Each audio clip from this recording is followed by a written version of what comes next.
Good morning बच्चों, मैं PC sir, आप सबका स्वागत है आपके प्यारे channel chemistry bye PC sir पर। कोई साइंटिस्ट ऐसा पैदा नहीं हुआ धरती पर जो कि सारी बातें एक साथ एक्सप्लेन करके दे दे और बच्चों का तकलीफ खत्म हो जाए। इसके पहले के वीडियो में हमने डिस्कस किया था वर्नर कोऑर्डिनेशन थ्योरी, जिसमें वर्नर साहब ने बहुत सारी बातें बताया कोऑर्डिनेशन कंपाउंड को लेकर, लेकिन कुछ बातें ऐसी रह गई जिसे वर्नर एक्सप्लेन नहीं कर पाए।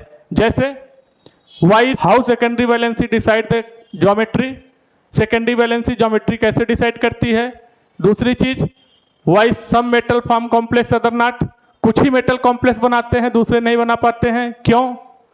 कॉम्प्लेक्स का मैग्नेटिक और ऑप्टिकल प्रॉपर्टी क्या है।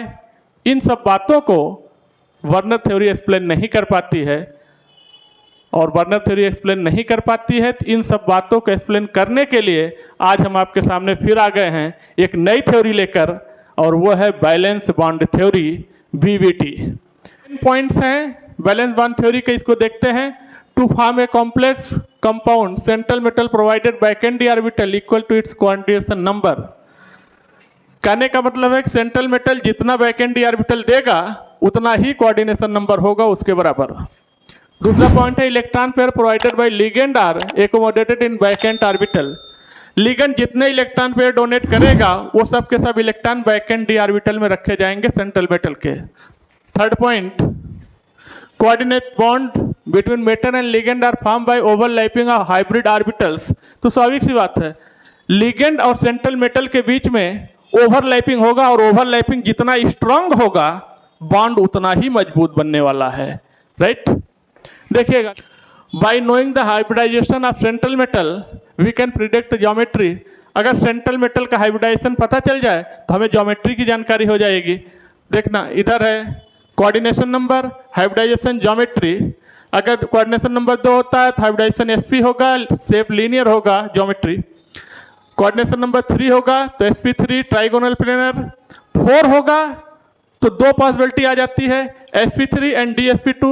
sp3 में टेट्राहेड्रल, dsp2 में स्क्वायर प्लेनर। अगर कोऑर्डिनेशन नंबर 5 है तो फिर दो पॉसिबिलिटी आ जाती हैं, sp3d and dsp3 trigonal bipyramidal, square bipyramidal.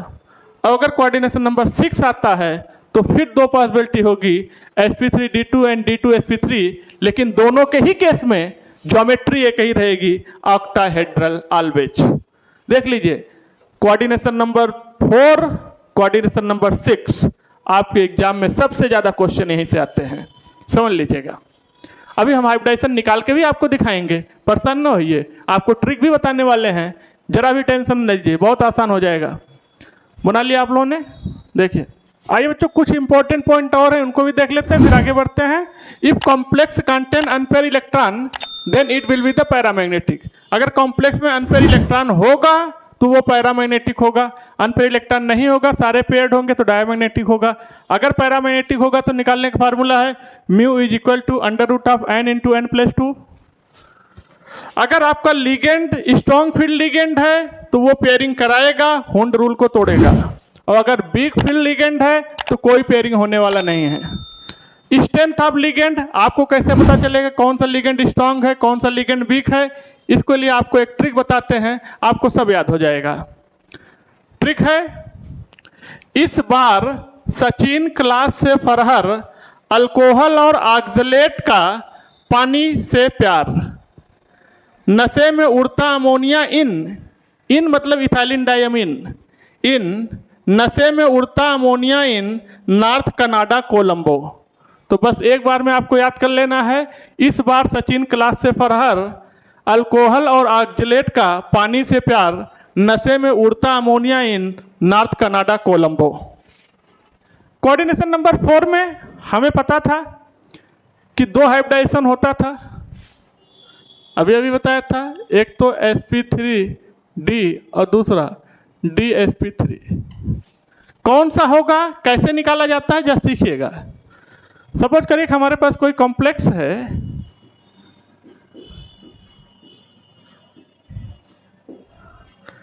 That is the NiCO का होल 4। ये कॉम्प्लेक्स हमारे पास है, ठीक है।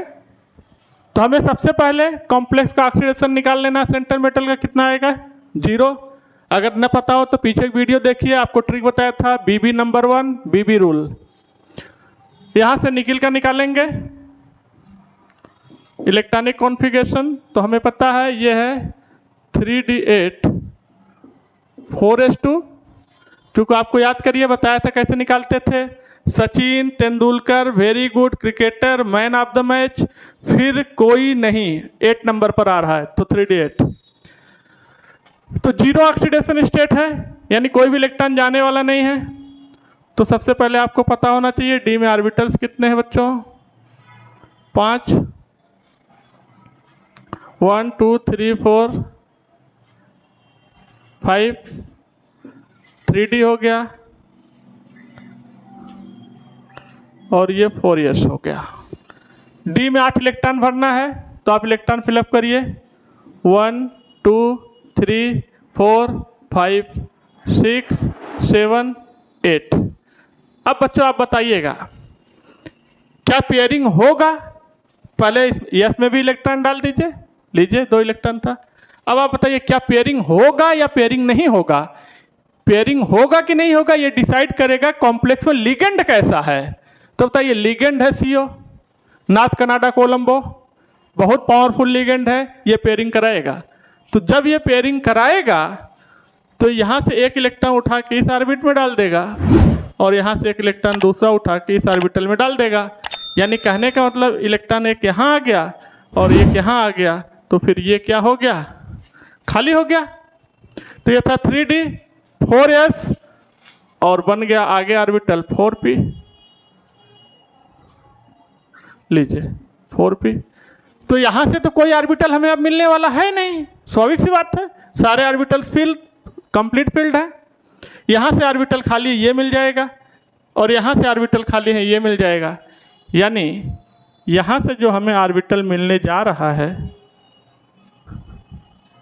तो देखिएगा एक s 3p, तो sp3 हाइब्रिडाइजेशन क्या आ गया, sp हाइब्रिडाइजेशन आ गया। तो शेप क्या हो गया, ज्योमेट्री टेट्राहेड्रल।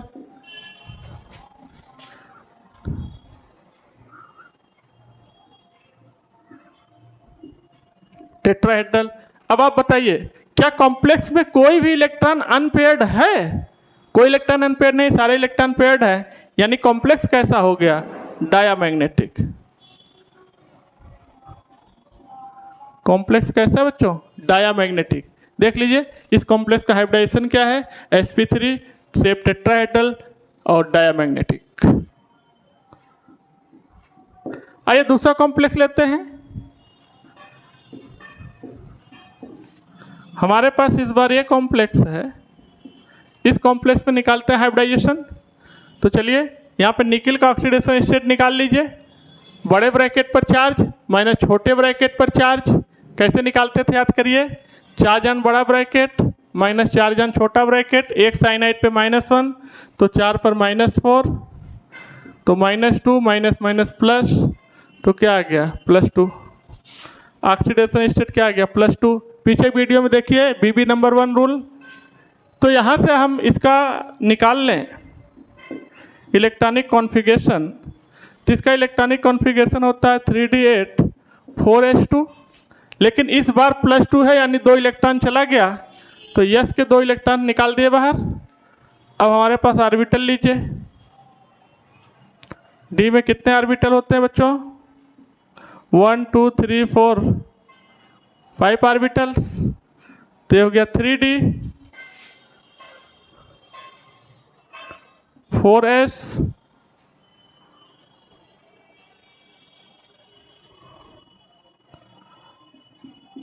4p।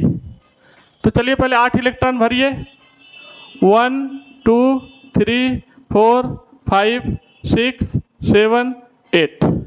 अब आप बताइएगा एस में तो अब कोई इलेक्ट्रॉन रहा नहीं पहले वाले सिचुएशन के हिसाब से, ये तो सीधा खाली हो गया। क्या पेयरिंग होगा कि नहीं होगा, बिल्कुल होगा, क्योंकि जो ये लिगेंड है, ये लिगेंड कैसा है, स्ट्रॉन्ग फील्ड लिगेंड है, ये पेयरिंग कराएगा। यानी एक इलेक्ट्रॉन को यहाँ से उठाकर यहाँ कर देगा, तो ये इलेक्ट्रॉन यहाँ आ गया, तो ये ऑर्बिटल क्या हो गया, खाली हो गया। तो अब इस ऑर्बिटल को हम हाइब्रिडाइजेशन में यूज कर सकते हैं, यानी हमें मिल गया DsP2। देखिएगा, एक D एक S दो P, DsP2। तो हाइब्रिडाइजेशन क्या बना? DsP2। ज्योमेट्री क्या होगा? Square planar, square planar. बताइए, क्या कॉम्प्लेक्स में कोई अनपेयर्ड इलेक्ट्रॉन है? नहीं है। तो अगर कॉम्प्लेक्स में अनपेयर्ड इलेक्ट्रॉन नहीं है तो कॉम्प्लेक्स कैसा होगा? डायमैग्नेटिक। लीजिए, देखिए कैसे निकालते हैं। कोऑर्डिनेशन नंबर 4 के केस में आपने देखा कि sp3 हाइब्रिडाइजेशन कैसा होता है, आपने देखा कि DsP2 कैसे होता है। कैसे आइडेंटिफाई करते हैं, कैसे निकालते हैं, कॉन्सेप्ट आपके सामने है, ट्रिक आपको याद रखना है। ना चाहते हैं कि कोऑर्डिनेशन नंबर 6 में हाइब्रिडाइजेशन कैसे निकालेंगे, तो 6 के केस में हमें पता है दो हाइब्रिडाइजेशन होता था, sp3d2 एंड d2sp3, और दोनों के केस में शेप ऑक्टाहेड्रल होता था, शेप चेंज नहीं होता था, ज्योमेट्री चेंज नहीं होती थी। आइए कोई कॉम्प्लेक्स लेके आपको दिखाते हैं। हमारे पास कॉम्प्लेक्स है K4 FeCN का होल 6। लीजिए, तो सबसे पहला काम है इस कॉम्प्लेक्स में सेंट्रल मेटल का ऑक्सीडेशन स्टेट निकाल लीजिए। कितना आएगा? +2। निकालने का ट्रिक बताया है BB नंबर 1, वहाँ से वीडियो को देख लीजिए। अब इसका +2 पता चल गया। लिगेंड कैसा है ये भी देख लो, ये स्ट्रॉन्ग फील्ड लिगेंड है बेटा, ठीक है, यानी पेयरिंग होने वाला है केस। तो देखना, आयरन लीजिए Fe, इसका इलेक्ट्रॉनिक कॉन्फ़िगरेशन क्या होता है? 3d6 4s2। तो याद करिए, Sachin Tendulkar very good cricketer, man of the match, फिर 6 इलेक्ट्रॉन फिलअप करने थे। तो और ये यहाँ से 2 इलेक्ट्रॉन चला गया, +2 में है, यानी ये 2 इलेक्ट्रॉन हम बाहर निकाल देंगे। आउटर मोस्ट ऑर्बिटल से ही इलेक्ट्रॉन निकालते हैं, ये बात आपको बता चुके हैं, ठीक है। अब जरा इलेक्ट्रॉन को फिलअप करिए। डी में कितने ऑर्बिटल? 5 ऑर्बिटल, 1 2 3 4 5। ये है 3d, 4s,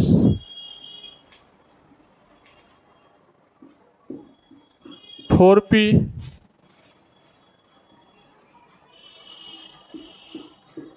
4d, 1 2 3 4 5। आइए, 6 इलेक्ट्रॉन भरना है, 6 इलेक्ट्रॉन, 1 2 3 4 5 6। दीजिए, 6 इलेक्ट्रॉन भर दिया। क्या बताइए, जो ये अनपेयर्ड इलेक्ट्रॉन है इनकी पेयरिंग होगी? ये बात डिसाइड करता है कि लिगेंड कैसा है, स्ट्रॉन्ग फील्ड है कि वीक फील्ड है। तो लिगेंड तो स्ट्रॉन्ग फील्ड है, देख लीजिए। पेयरिंग होगा यानी लास्ट के 2 इलेक्ट्रॉनों की पेयरिंग होने वाला है। इस इलेक्ट्रॉन को उठाएगा, यहाँ पर फिलअप करा देगा, इस इलेक्ट्रॉन की फिलिंग यहाँ करा देगा, यानी ये इलेक्ट्रॉन यहाँ आ गया, ये इलेक्ट्रॉन यहाँ आ गया, और ये ऑर्बिटल क्या हो गया? खाली हो गया। अगर ऑर्बिटल खाली हो गया तो फिर इसका इस्तेमाल हम हाइब्रिडाइजेशन में कर सकते हैं। तो देखना, यहाँ से 2 ऑर्बिटल मिल गया, D2sp3। देखना बच्चों, D2sp3, देखिए आ गया D2sp3। ज्योमेट्री क्या होगी? ऑक्टाहेड्रल। बताइए, क्या कोई अनपेयर्ड इलेक्ट्रॉन है कॉम्प्लेक्स के अंदर? नहीं है। तो फिर क्या होगा? डाया होगा कि पैरा? डायामैग्नेटिक।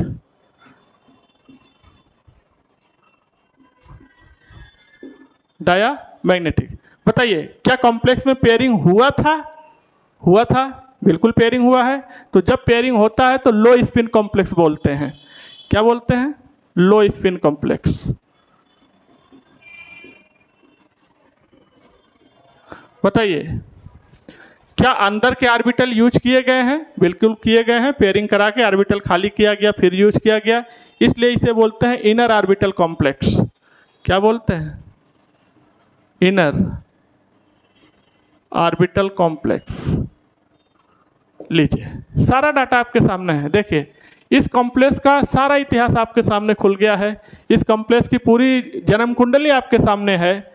ये कॉम्प्लेक्स D2sp3 हाइब्रिडाइजेशन का है, ऑक्टाहेड्रल ज्योमेट्री का है, डायमैग्नेटिक है, कोई अनपेयर इलेक्ट्रॉन नहीं है, लो स्पिन कॉम्प्लेक्स है, पेयरिंग हो रहा है, ये एक इनर ऑर्बिटल कॉम्प्लेक्स है। देखिए सपोज करिए हमारे पास इस बार है K3 Fe का होल 6 और सबसे पहला काम है कि ऑक्सीडेशन स्टेट निकाल लें। तो यहाँ पर आयरन का ऑक्सीडेशन स्टेट इस बार +3 है और लिगेंड की सिचुएशन तो आप देख ही रहे हैं, साइनाइड तो स्ट्रॉन्ग फील्ड लिगेंड होता ही है, यानी पेयरिंग होगा, इससे बात कंफर्म हो गया है। इलेक्ट्रॉनिक कॉन्फ़िगरेशन निकाल लेते हैं। तो इलेक्ट्रॉनिक कॉन्फ़िगरेशन होता है 3d6 4s2। तो बेटा इस बार 3 इलेक्ट्रॉन बाहर निकालना है, तो 2 इलेक्ट्रॉन तो यहाँ से जाएगा, 1 इलेक्ट्रॉन यहाँ से जाएगा, तो ये बन जाएगा 3d5 का केस। लीजिए अब इलेक्ट्रॉनों की फिलिंग कर देते हैं। आप बताओ डी में ऑर्बिटल कितने होते हैं? 5 होते हैं। 1 2 3 4 5 3d 4s 4p 1 2 3 4 5 4d। लीजिए 5 इलेक्ट्रॉन भरना है, इलेक्ट्रॉन फिल करिए होन रूल के अकॉर्डिंग 1 2 3 4 5। ये तो पता ही है, बच्चों का बात है, सबसे पहले एक एक इलेक्ट्रॉन भरते हैं फिर पेयरिंग कराते हैं। तो लिगेंड स्ट्रॉन्ग है, पेयरिंग होगा कि नहीं होगा? बिल्कुल होगा। यानी इस बार एक इलेक्ट्रॉन को उठाएगा, यहाँ पर पेयरिंग कराएगा और फिर इलेक्ट्रॉन उठाएगा, इसको यहाँ पेयरिंग करा देगा। यानी ये यहाँ आ गया, ऊपर जगह नहीं था इसलिए इधर दिखा दिया। अब इतना तो आप लोग समझदार हो ही। और एक इलेक्ट्रॉन यहाँ आ गया, तो बताओ 2 ऑर्बिटल खाली हो गए। तो यहाँ से इन ऑर्बिटल को हम हाइब्रिडाइजेशन में यूज कर सकते हैं। D2sp3, देखो D2sp3 क्या आ गया? D2sp3 geometry octahedral. ऑक्टाहेड्रल आप ही बताओ, क्या कॉम्प्लेक्स में अनपेयर इलेक्ट्रॉन है? हाँ इस बार है, एक अनपेयर है, यानी कॉम्प्लेक्स कैसा हो गया? पैरामैग्नेटिक। पैरामैग्नेटिक। आप बताओ क्या पेयरिंग हुआ है? हुआ है। तो फिर ये कॉम्प्लेक्स कैसा है? लो स्पिन कॉम्प्लेक्स है, लो स्पिन है, लो स्पिन कॉम्प्लेक्स है। आप बताओ क्या अंदर के ऑर्बिटल यूज हुए हैं? हुए हैं, यानी इनर ऑर्बिटल कॉम्प्लेक्स है। कैसा है? Inner orbital complex. लीजिए देखिए सारा रिजल्ट आपके सामने है।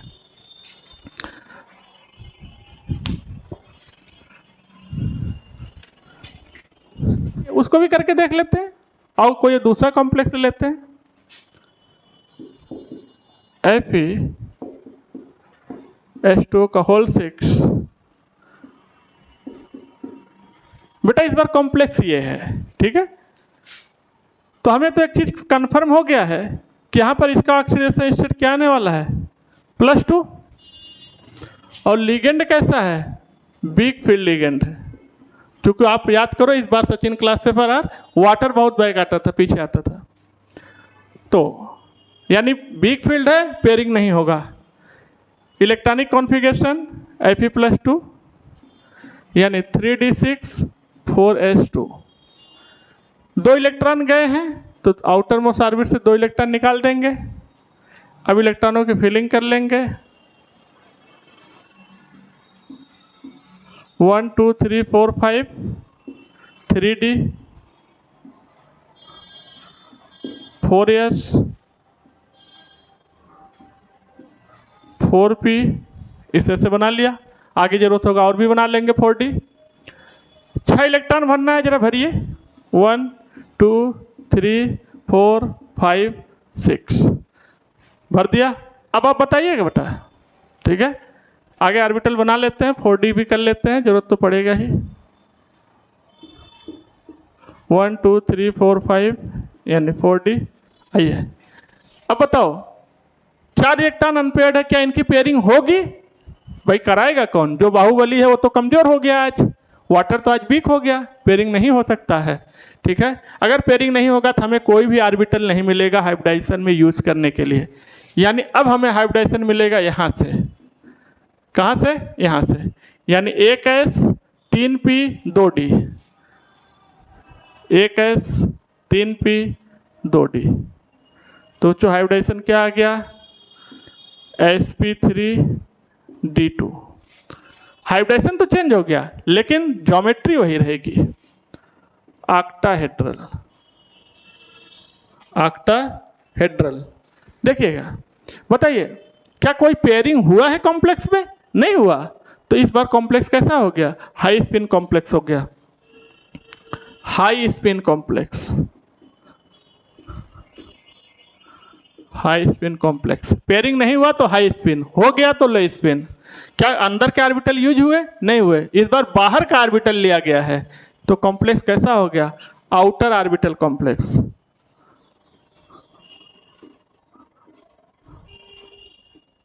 Outer orbital complex. देखिए सारे डिटेल्स कॉम्प्लेक्स की पूरी जन कुंडली यहाँ खुली हुई है, देख लीजिए।